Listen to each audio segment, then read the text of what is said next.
So we start with the usual Shema Israel, el Shema.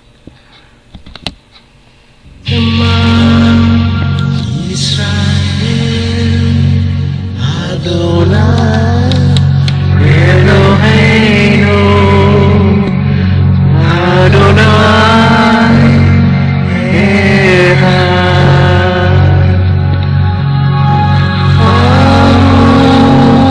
Hashem Kedod Agudo Leolam Aed.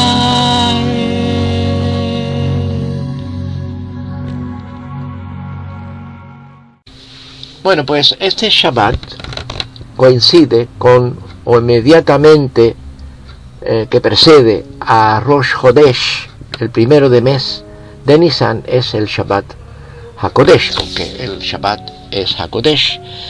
Y como vemos, cuando se aparece la primera crescente de la luna, apenas se ve, pero el comienzo del mes. Traducido literalmente, Rosh Chodesh, cabeza del mes, eso es literalmente. Es el nombre del primer día de cada mes en el calendario hebreo, marcado por el nacimiento de una nueva luna.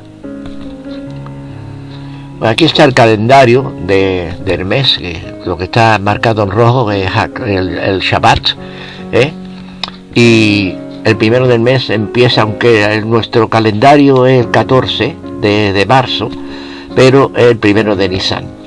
Y tomad en cuenta que estamos próximos a la Pascua, que es el día en nuestro calendario el 27, y sabemos que el 14 de Nisan al atardecer empieza el Erev Pesach, la Pascua, la víspera de la Pascua. Bueno, pues Dios, en este parashá, Dios ya les dio a nuestros antepasados 10 mitzvot, con mandamientos que se aplican a toda la humanidad. Y a Abraham, la mitzvah, el mandamiento de la circuncisión, y a su nieto Jacob, la prohibición o la prohibición de comer el nervio ciático de cualquier animal. Se puede esto leer en Génesis 32-33. Aquí tenemos los 10 mandamientos.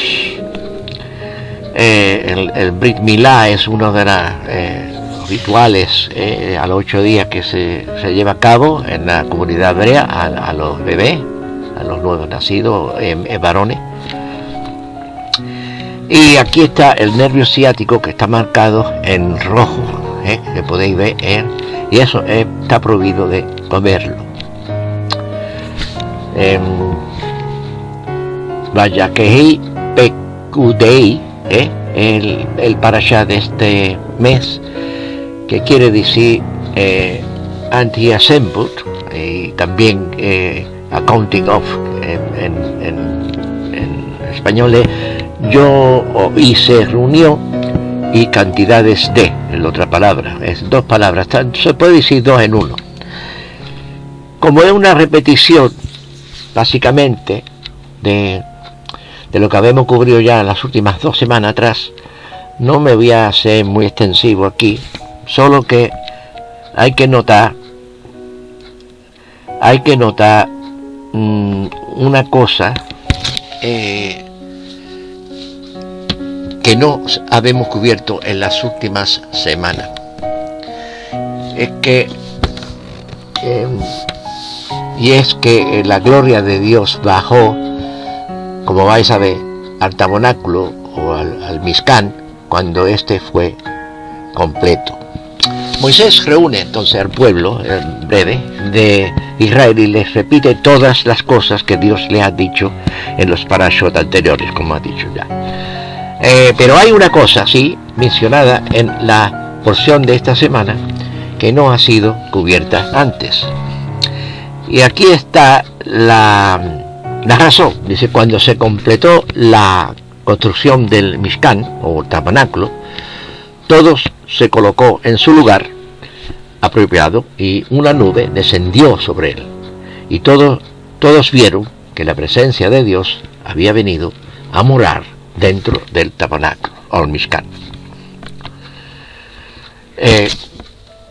Yo he recomendado que lo leéis, pero ya digo, se vaya a encontrar cosas que están ya repetidas en los dos anteriores parashot que habíamos cubierto. Mirando a la Haftorah, Ezequiel 36, 16 a 38, también se refiere a la construcción del templo de Salomón, que es una sombra, o sea, el tabernáculo o el Mishkan en el desierto era una sombra de lo que iba a ser el gran templo de Salomón. La Haftarah de esta semana describe la dedicación del templo de Salomón siguiendo el tema de la lectura de la Torah de esta semana, la dedicación del tabernáculo del desierto. El rey Salomón convocó a sus líderes y a su anciano, y había una fiesta muy grande porque los levitas transportaron el arca de la alianza y lo colocaron en el templo.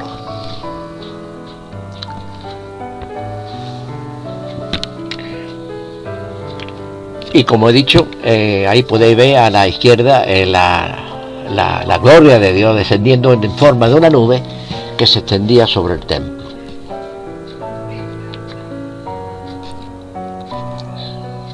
Y el Señor, dijo Salomón, ha confirmado la palabra que habló, y yo me he levantado en lugar de David, mi padre, y me he sentado en el trono de Israel, como dijo el Señor, y he edificado la casa del Señor, Dios de Israel, y he puesto allí un lugar para el arca, en la cual está el pacto que el Señor hizo con nuestros padres cuando los sacó de la tierra de Egipto.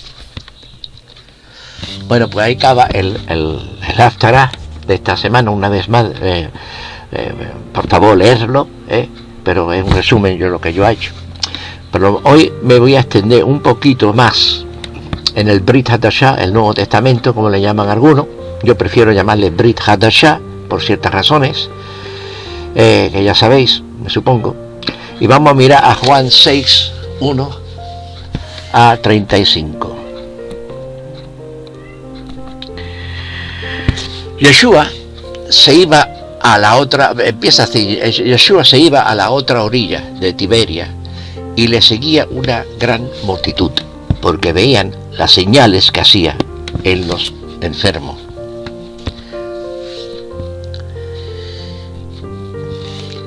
En este plano podéis ver Capernaum, aquí inmediatamente aquí enseguida, delante, y detrás hay como una colina pequeña, que ahí donde está Tiberias. Tiberias está detrás de este pequeño monte, si queréis, y como dije, ahí está Kaf Naham, o Kaf Naham, que es Capernaum.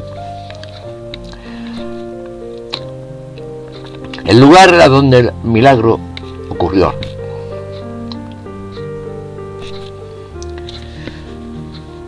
Jesús, o Yeshua, mejor dicho, entonces subió a un monte y se sentó allí con sus discípulos. Estaba cerca la fiesta de la Pascua. Cuando Jesús alzó los ojos y vio que se le acercaba una gran multitud, dijo a Felipe: ¿de dónde compraremos pan para que coman estos? Felipe le respondió: 200 denarios de pan no bastan para cada uno de ellos reciba un poquito. Bueno, Jesús sabía que es lo que iba a hacer, por supuesto, pero le puso de prueba a Felipe y a los otros que pudieron escuchar la pregunta de Jesús. Y ahí tenemos una moneda bíblica, lo que era el dinario, por delante y por detrás, esa época.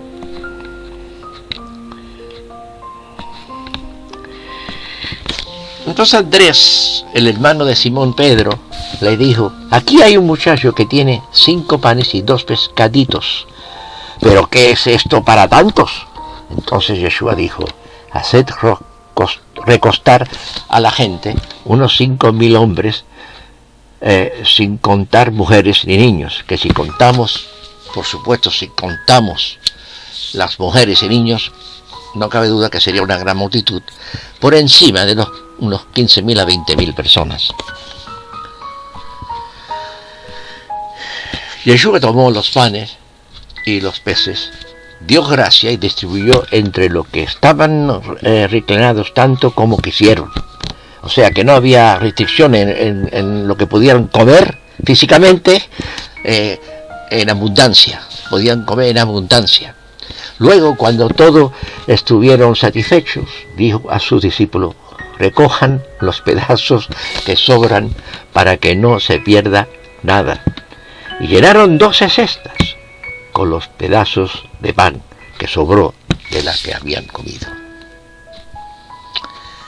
Cuando los hombres vieron la señal que Yeshua había hecho, decían: verdaderamente este es el profeta que ha de venir al mundo. Notar la declaración en este instante: no el Hijo de Dios, sino dijeron el profeta que ha de venir al mundo. Tiene un significado porque más adelante vamos a ver otra afirmación. Como Yeshua entendió que iban a venir para tomarle por la fuerza y hacerle rey, se retiró de nuevo al monte él solo.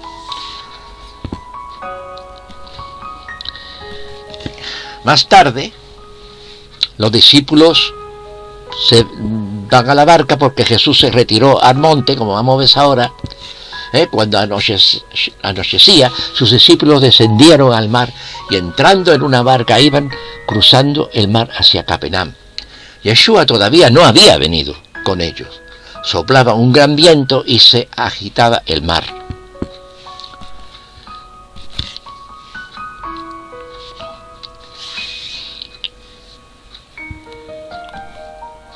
Entonces, cuando habían remado como 25 o 30 estadios, vieron a Jesús, o Yeshua, caminando sobre el mar, acercándose a la barca, y tuvieron mucho miedo.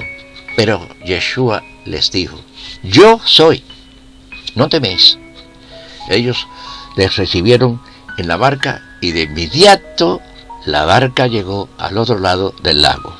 Eso es de notar, porque en el momento que Jesús subió a la barca, esa barca ya se trasladó milagrosamente o supernatamente de donde estaba, en el medio del lago, al otro lado del lago, en un instante, en un soplido.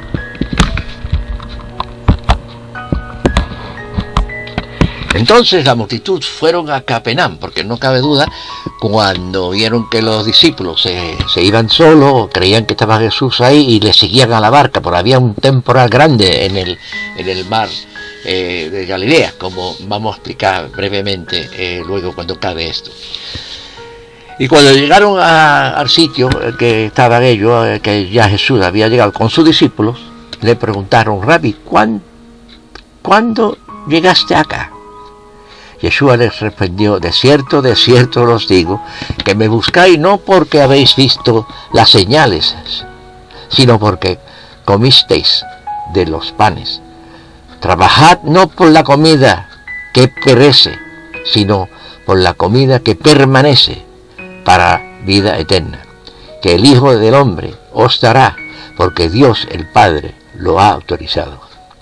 La multitud, no cabe duda que iba siguiendo a Jesús, más bien por la comida física, es lo que estaban buscando. Pero Jesús lo que quería decirles es que buscaran al pan de vida, que es Él, para conseguir la vida eterna.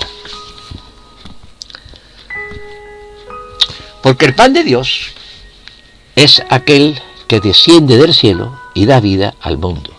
y le dijeron: Señor, danos siempre este pan. Y Yeshua les dijo: yo soy el pan de vida. El que a mí viene nunca tendrá hambre, y el que a mí cree no tendrá sed jamás. Aleluya. Bueno, pues, un resumen. Entonces, el milagro de Yeshua caminando sobre el agua, registrado en tres, nada menos, de los evangelios Mateos, Marcos y Juan, se produjo inmediatamente después de su alimentación milagrosa de los 5.000, aunque se supone que había más de 15.000, por lo menos, contando mujeres y niños, con solo 5 panes y 2 pescados. Pero fue el milagro de Yeshua caminando sobre el agua lo que más que ningún otro convenció a los discípulos de Yeshua de que él era, en verdad, el Hijo de Dios. Ahora, el mar de Galilea, aunque en las 9 veces que yo he estado allí no ha visto ninguna tempestad, ni el mar agitado. Sin embargo, se sabe bien que se encuentra en la parte inferior del Valle de en una cadena montañosa que se eleva a unos 1.220 metros aproximadamente sobre el nivel del mar. El lago en sí está aproximadamente unos 200 y pico, 14 metros por debajo del mar Mediterráneo. Uno de los aspectos más notables de este cuerpo de agua es que es muy susceptible a tormentas repentinas y extremadamente violentas. Estas tormentas son causadas por el aire frío que desciende de las montañas que lo rodean y choca con el aire cálido y húmedo que se eleva desde la superficie del agua de la Galilea. Cuando, como habéis notado en el PowerPoint que ha hecho yo, ¿no? Cuando al anochecer sus discípulos bajaron al lago, subieron a una barca y para cruzar el lago hacia Capernaum. Estaba oscuro y Yeshua aún no se le había unido. Hay varios puntos importantes que hay que reconocer sobre este milagro. Primero, Mateo nos dice que la barca ya estaba a una distancia considerablemente de tierra, azotada por las olas porque el viento estaba en contra y era una tormenta enorme que había pasado. Muchos se creen que es una cosa supernatural, pero yo creo que mi humilde opinión es que sí es posible que pase en ocasiones debido a lo que dije antes. Durante la cuarta vigilia de la noche, Yeshua salió a ellos caminando sobre el lago. Marcos nos dice que cuando los discípulos vieron a Yeshua caminando sobre el lago, pensaron que era un fantasma. Gritaron porque todos lo vieron y se aterrorizaron. Y esto nos lleva al segundo punto significado de este milagro. Yeshua siempre viene a nosotros en las tormentas de la vida. Esto recuerda las palabras de Dios a Isaías: cuando pases por las aguas, yo estaré contigo. Y cuando pases por los ríos, no te pasarán por encima. Isaías 43:2, lo podéis. Es posible que el Señor no venga, yo resumo, en el momento en que pensamos que debía de venir, porque sabe cuándo más lo necesitamos. Yeshua había esperado hasta que la barca estuvo lo más lejos posible de la tierra, cuando todas sus esperanzas se fueron. En esencia, Yeshua estaba probando la fe de los discípulos, y esto significaba quitar todo apoyo y esfuerzos humanos. Cuando ellos se vieron completamente perdidos, tenían miedo que la barca se iba a hundir, y entonces tenían terror, sintieron un terror. ¿Y por qué caminó Yeshua sobre el agua? Bueno, pues para mostrarle a sus discípulos que lo mismo que temían el mar embravecido, ellos, los discípulos, era simplemente un conjunto de pasos para Él que viniera a ellos. No hay nada imposible para el Señor, y Él domina los elementos porque Él es el Creador. Yeshua demostró está al mando de los elementos, como he dicho, algo que solo Dios puede hacer. Él relevó esta verdad a los discípulos, que reconocieron su divinidad y respondieron con una confesión de fe en Yeshua como Dios. Cuando el viento se calmó, al mandato de Yeshua, los que estaban en la barca lo adoraron, diciendo: verdaderamente eres hijo de Dios. Es la primera vez que los discípulos decían eso. No bastó los panes y los pescados, el milagro ahí en el monte. No, tuvo que ser que Yeshua andaba por las aguas. Ellos estaban en terror y vieron como Yeshua tenía el mando de los elementos cuando declararon: verdaderamente eres hijo de Dios. Esta fue la primera vez que los discípulos llamaron a Yeshua el Hijo de Dios, una declaración que de hecho se basó en lo que habían dicho antes acerca de él en Mateo 8:27. ¿Qué clase de hombre es este? Incluso los vientos y las olas le obedecen. Aunque se respondieron a su propia pregunta: ¿verdaderamente eres el Hijo de Dios? Pues sí, él es el Hijo de Dios, aunque tenían un largo camino por recorrer en su entendimiento espiritual. Los discípulos estaban creciendo en su fe en el Señor. Igualmente nosotros debemos estar creciendo en nuestra fe en el Señor Yeshua. Además, esta fue la primera vez que se dice que los discípulos adoraban a Yeshua. Pues se ven en Mateo 2 y 11, sabemos que los magos también de Oriente adoraron a Yeshua. Más tarde se dice que un leproso adoró a Yeshua. El gobernante de una sinagoga hace lo mismo en Mateo 9:18. Pero esta es la primera vez que los discípulos adoran. También es importante notar que su adoración está unida a su confesión en Mateo 14:33. Aunque Yeshua demostró, como ha dicho antes, y lo repito porque es importante de notar, está al mando. Yeshua está al mando de los elementos, al mando de cualquier problema que nosotros tengamos, al mando de cualquier situación, algo que solo Dios puede hacer. Él reveló esta verdad a los discípulos, que reconocieron su divinidad y respondieron con una confesión de fe en Yeshua como Dios. Verdaderamente eres el Hijo de Dios. Y esto es adorar, esto es alabanza, reconocer quién es Dios y alabarlo tanto por lo que es como por lo que he hecho. Fue en esta historia que los discípulos dieron el primer paso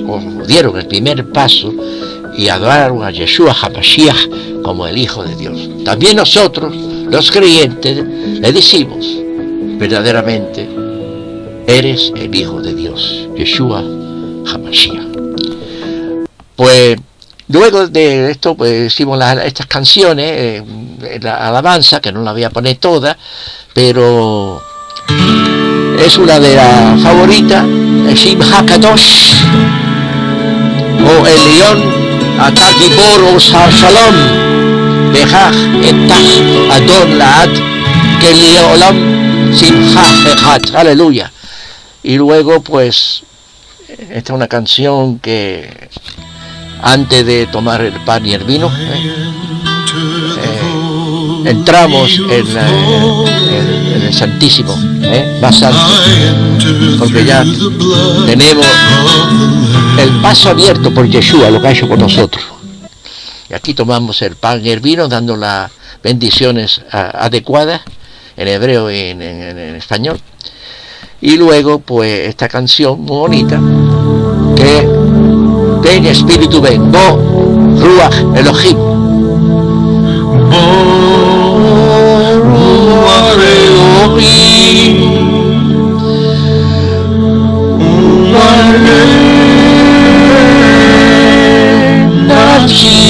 bueno, y así llega y adoramos al Señor. Y después la bendición de Aarón.